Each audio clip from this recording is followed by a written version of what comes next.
আসসালামু আলাইকুম। আজ আমি আসছি গিলেতলা ক্যান্টনমেন্টে। এই যে দেখুন, আপনাদেরকে দেখাচ্ছি কত সুন্দর হরিণ।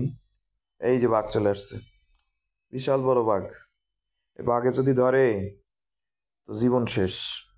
এত বড় হিংস্র প্রাণী, দেখতে কত ছোট মনে হলেও প্রকৃতপক্ষে এত ছোট প্রাণী না।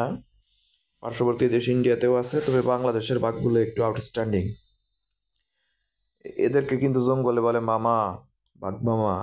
এই দেন কত কিছু করতেছে, খেলা করতেছে, আমাদের দেখে মজা পাইছে। ভাবতেছে ভেতরে আয়, কষা দিমু, খাবো খাবো তোদের। এই যে আসছে একটা, কি হরিণ এটা? বলগা হরিণ। হ হ হ হ, এটা আফ্রিকান হরিণ। আফ্রিকার থেকে নিয়ে আসছে। না না না, এটা নিয়ে আসছে ব্রাজিলের আমাজন জঙ্গল থেকে নিয়ে আসছে, বিশাল বড়। এত কঠিন মাল। এই যে চলে আসছে, এই যে ভাল্লুক, উল্লুক।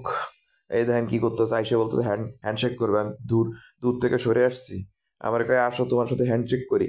বললাম না না না, তুমি খুব খারাপ, তুমি হ্যান্ডশেক করলে তুমি হাতটায় টান দিয়ে ছুঁয়ে খেয়ে ফেলবা। ঠিক আছে। তো এ চাচারা কিন্তু চিন্তা ভাবনা করতেছে যে কি করা যায়, পাওয়া যাইতেছে না, তো দূরে আছে। এখন আর কিছু বললাম না, থাক থাক তোরা দূরেই থাক, আমিও দূরে থাকি। তোদের সাথে পাঙ্গা নেওয়া যাবে না। ভালো থাকুন, বাই বাই, টাটা।